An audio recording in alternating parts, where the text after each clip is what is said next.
Sasquatch Kill versus no-kill considerations.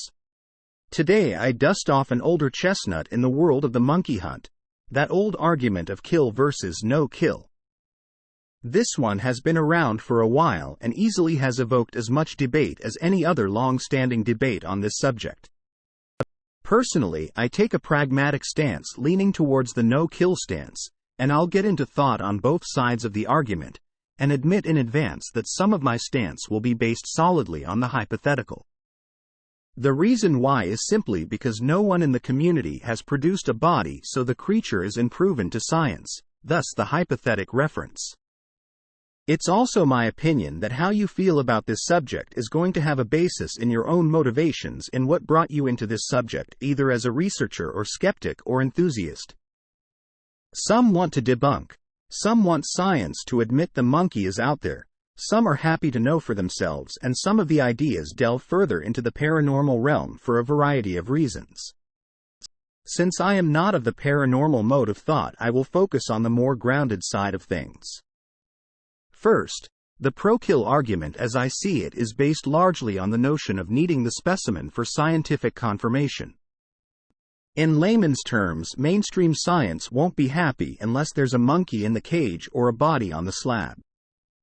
I think blind acceptance of this notion is naive, however, partially because this isn't reflective of everyone's motivations in this. Also, it's not unreasonable for me to speculate that some die-hard skeptics who don't get to see the body live or dead themselves will take an alien autopsy sort of read on the whole affair. Simply put, some simply don't want to believe because others don't want to see the subject proven either, and the reasons why will vary, but here are a few. Some argue that if we proved the existence of a creature very near to ourselves, it would challenge various cultural and religious bigotries we have, as well as some potential commercial interests such as logging. With the community itself, although they are loath to admit, there are also those with a profit motive that are cashing in directly or otherwise on the mystery itself and its perpetuation. Solve it and suddenly that's down the drain as well. So it's also naive to think these motivations aren't out there because they are convenient or not. These are interesting arguments that have some merit. Some would also argue that the government would grab the body for any of a number of reasons. Maybe to protect certain large and lobbying commercial interests. Maybe for another political agenda. Maybe for no other reason other than they don't think we the public can handle the truth and thus defend the status quo. As you can see, there's a variety of reasons why a body isn't necessarily going to solve this thing. The bottom line for me is there are parties out there who have an active stake in not seeing this thing solved and would act to prevent. There are those who will argue the body for science argument and are simply looking for the next great trophy. The great white hunter theory is basically that, once you have this creature proven to exist, it's open season for trophy hunters. In that sense, discovery is simply not in the creature's best interest. I guess in the end I see a great deal of selfish motive in those who want one dead, because somewhere in the end a creature has to die, likely due to someone's underlying profit motive. On to the no-kill argument, the big two arguments I see. The first is the limited population argument. The numbers attributed to this creature are pretty low. And if they are as many of us feel a flesh and blood animal that has the same wants and needs, it needs a sustainable breeding pool to have a sustainable population. The other argument delves into what the creature might actually be.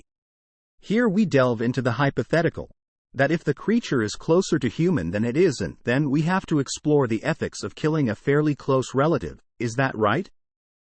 I would argue no, and that is my largest reservation in this debate. If this creature is so rare, and potential so close to us, do we have the right, or more to the point the need to shoot one? No. It's been doing fine on its own for a long time and it doesn't need or seem to want our help. That leads me to also mention the other argument which I take as semi-pro-kill, and that is the entitlement theory. I have seen the attitude displayed online that the creature needs to be discovered because the person saying so has been waiting for that to happen for so very long, this year will be the year, and so on. And that is the dumbest part of this debate. If the creature is out, It doesn't owe anyone anything, least of all some whiny asshole on the internet. Nor does science, or the rest of community or anyone else, grow up. So, that's my take on this piece of the puzzle, and I throw this out there for debate and discussion. What's your take and why? Post from user deleted at Sasquatch Research at Reddit.